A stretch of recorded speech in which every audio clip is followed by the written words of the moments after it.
لوک سبھا انتخابات کی تیاریوں کو لے کر کانگریس پارٹی میں میٹنگوں کا دور شروع ہو گیا ہے۔ اس دوران کانگریس کی اتحاد کمیٹی کی اندرونی میٹنگ ہوئی، جس میں پارٹی نے مضبوط 290 سیٹوں پر تنہا الیکشن لڑنے کا فیصلہ کیا ہے۔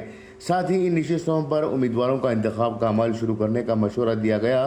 پارٹی کے اندرونی ذرائع کے مطابق پارٹی نے ملک بھر میں کانگریس کی روایتی طور پر مضبوط سیٹوں پر امیدواروں کا انتخاب کا عمل شروع کر دیا ہے۔ ذرائع کا کہنا ہے کہ کانگریس پارٹی تقریباً 290 سیٹوں پر اکیلے الیکشن لڑنا چاہتی ہے، جبکہ 100 کے قریب سیٹیں اتحادیوں سے مل کر لڑنا چاہتی ہے۔ کانگریس پارٹی کو امید ہے کہ اسے اتحاد میں بھی تقریباً 100 سیٹیں ملیں گی۔ اس کا مطلب ہے کہ کانگریس پارٹی کل 390 سیٹوں پر الیکشن لڑنے کی حکمت عملی بنا رہی ہے۔ 290 روایتی نشستوں کے علاوہ دیگر نشستوں پر بھی امیدواروں کے انتخاب میں تیزی لانے کے لیے کام شروع کر دیا گیا ہے۔ اس کے ساتھ ہی کانگریس شمال مشرق کی تقریباً تمام ریاستوں اور مرکز کے زیر انتظام علاقوں میں اکیلے الیکشن لڑے گی۔ کانگریس 10 ریاستوں میں اکیلے اور 9 ریاستوں میں اتحاد میں لڑنے کی حکمت بنا رہی ہے۔ وہ گجرات، ہریانہ، آسام، آندھرا، مدھیہ پردیش، تلنگانہ، ہماچل، کرناٹک، کیرلا، راجستھان، چھتیس گڑھ، اتراکھنڈ اور اڑیسہ میں اپنے طور پر الیکشن لڑنے کی حکمت عملی تیار کر رہی ہے۔